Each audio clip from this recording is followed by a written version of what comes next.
Good day everyone, my name is Christine Sandil from BSHM1A. After completing his studies in Madrid, Rizal went to Germany in order to specialize in ophthalmology. He particularly chose his branch of medicine because he wanted to cure his mother's eye. He served as an assistant of the famous oculist of European. He also continued his travels and observations of European life and customs in Paris, Heidelberg, Leipzig, and Berlin. In Berlin, capital of the newly unified Germany, he met and befriended several top German scientists: Dr. Theodor Hagor, Dr. Adolf B. Meyer, Dr. Hans Meyer, and Dr. Rudolf Virchow. His merits as a scientist were recognized by the eminent scientists of Europe. In Gay Paris, 1885 to 1886, shortly after terminating his studies at the Universidad Central de Madrid, Rizal, who was then 24 years old and already a physician, decided to go to Paris in order to acquire more knowledge in ophthalmology. On his way to Paris, he stopped at Barcelona to visit his friend Maximo, a medical student, a member of a rich family of San Miguel, Bulacan. He stayed for a week, during which time he befriended Senor Eusebio Coromeñas, editor of the newspaper La Publicidad, and made a crayon sketch of Don Miguel Murayta, owner of Coromeñas, and article on the Coron lines question for publication. Rizal as musician. Rizal also visited the studio of his Ilocano friend Juan Luna. He discussed with Luna, the great master of the brush, various problems on art and improved his own painting techniques. He helped Luna by posting as a model in several paintings. In Luna's The Death of Cleopatra, Rizal posted as an Egyptian priest, while in The Blood Compact, Rizal was posted as Sicatuna, with Dr. Trinidad Prado de Tavera taking the role of Legazpi. Rizal had no aptitude for music, and this he admitted. He only studied music because many of his schoolmates in the Ateneo were taking music lessons.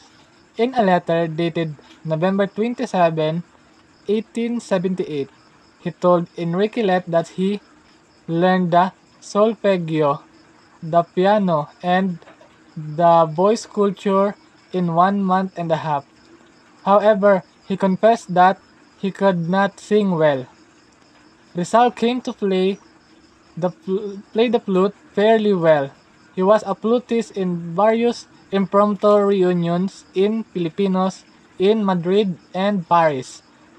He composed 3 musical pieces, namely the song entitled Leonor, El Canto del Prisionero, a Danza, which he composed during his exile in Dapitan, and Alinmang Lahi, a patriotic hymn. On February 8, 1886, he arrived in Heidelberg, historic city in Germany famous for its old university and romantic surroundings. For a short time, he arrived in the boarding house with some German law students. These students found that Rizal was a good chess player, so that they recommended him to be a member of a chess player, and Rizal became a good chess player at this time. Later, Rizal lived in the Lutheran minister Pastor Karl Olmer. The two became good friends. They had many friendly discussions and the merits of Catholicism and as a better religion than Protestantism. In Heidelberg, Rizal worked in the clinic of Dr. Javier Golesowski on 1832 and 1907. Famous Polish ophthalmologist, he also studied under Dr. Otto Becker, great German authority on ophthalmology. In these spare moments, he sketched clever caricatures of what he saw. He caricatured of two German boys playing near the pond, revealing his talents as a cartoonist.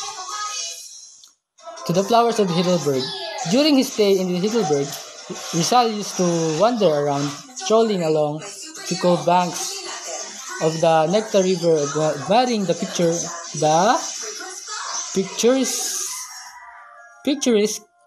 sceneries of the countryside.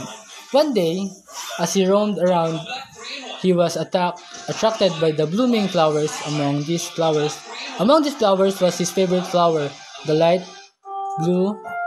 Forget me not. The blooming flowers of Heidelberg, with their righteous colors and sweet scent, reminded him of home. In his moment of homesickness, he wrote on April 22, 1986, the fine poems as follows.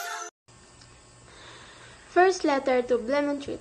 Jose Rizal's first letter to Ferdinand Blumentritt was written on January 31, 1886.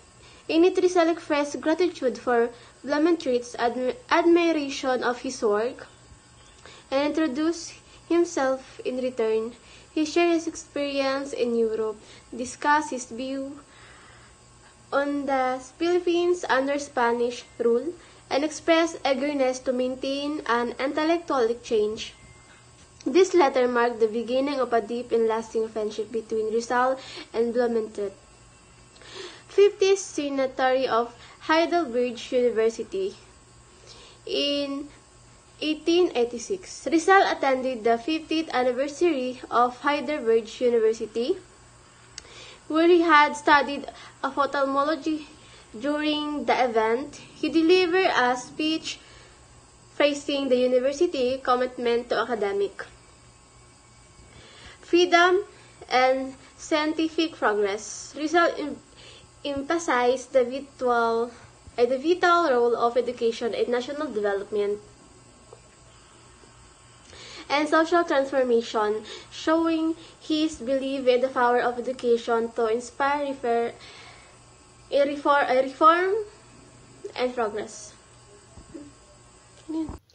August 6, 1886, the famous University of Heidelberg held its 5th centenary celebration. Rizal was fortunate to be sojourning in Heidelberg when the famous University of Heidelberg held its 5th centenary on August 6, 1886. It was 2 days before his departure, and he was sad because he came to love the beautiful city and its hospitable people. On August 8, 1886, Rizal left the Heidelberg after 2 days of the celebration of the University of Heidelberg. Rizal traveled to Leipzig by train and arrived in Leipzig on August 14, 1886. Rizal attended history and philology lectures at the University of Leipzig. He befriended Professor Friedrich Ratzel, a well-known German historian. While in Leipzig, he translated Schiller's William Tell from German to Tagalog, aiming to introduce Filipinos to the story of Swiss independence. He also translated Hans Christian Andersen's fairy tales for his young relatives. Rizal stayed about 2.5 months in Leipzig. October 29, 1886, he left Leipzig for Dresden where he met Dr. Adolf B. Meyer, the director of the Anthropological and Ethnological Museum. Berlin, late 1886 to 1887. Rizal was fascinated by Berlin's scientific environment and the lack of racial prejudice. He met Dr. Peter Jaeger, a German traveler and a scientist. Dr. Jaeger was the author of Travels in the Philippines, a book Rizal had read and admired as a student. Dr. Jaeger in turn introduced Rizal to Dr. Rodolfo Virchow, the famous German anthropologist, and his son Dr. Hans Virchow, professor of descriptive autonomy. Rizal also met Dr. Juris, noted German geographical. He worked in clinic of Dr. R. Schulte, the famous German anthropologist. Rizal became a member of Anthropological Society and the Geographical Society of Berlin upon recommendations of Dr. Mary and Dr. Jaeger. He membership in both scientific society to prove that his scientific known legend was recognized by Europe scientists. Dr. Virchow, who recognized Rizal's genius, invited the latter to give a lecture on the Tagalog before the Anthropological Society of Berlin. In response to Virchow's invitations, Rizal brought the scholar paper in German entitled of Tagalici and Berjuan, the Tagalog Medical Arts, which he read before the Society in April 1987. His paper was established by the Society in the same year and title of People means from the all scientific quarters. Rizal life in Berlin. In Berlin, Rizal was not a married student, previous tourist. He lived in the capital of Infinite German for 5 reasons. Number 1, to gain further knowledge of optometrical. 2, to gain further his knowledge to science and knowledge. 3, to preserve the conditions of the German nations. Number 4, to associate with the famous German and scientist and scholar. And 5, to finish his novel Noli Me Tangere. Rizal or German woman.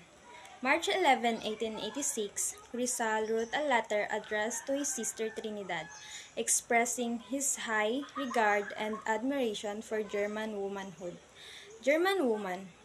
Serious, diligent, educated, and friendly Spanish. Woman gossipy, frivolous, and quarrelsome. Rizal criticized Filipino women for their focus on dress rather than knowledge, but praised their delicacy, fine manners, devotion, and hospitality. He suggested that if educated, they could command requests. German costumes. Christmas costume of the German delighted him most. Another interesting German customs observed by Rizal is self-introduction to stranger in a social gathering. According to the German code of etiquette, it is a bad manner for the guest to remain aloof and wait for his host or hostess to make the proper introductions. In Germany, guests should bow their hands, introduce themselves, and shake hands, as it's considered bad manners to remain aloof.